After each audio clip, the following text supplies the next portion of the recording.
With this sample file open, you can see by scrolling down in the project browser that we already have several views available for us to use.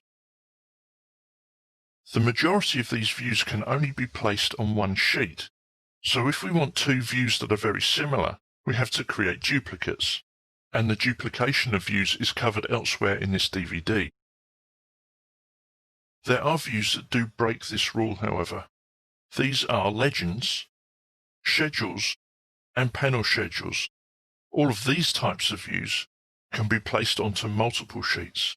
As we progress through this DVD, you will learn how to create views, how to duplicate them, and what type of duplicates to use. Getting the use of views correct is one of the cornerstones to managing your project efficiently.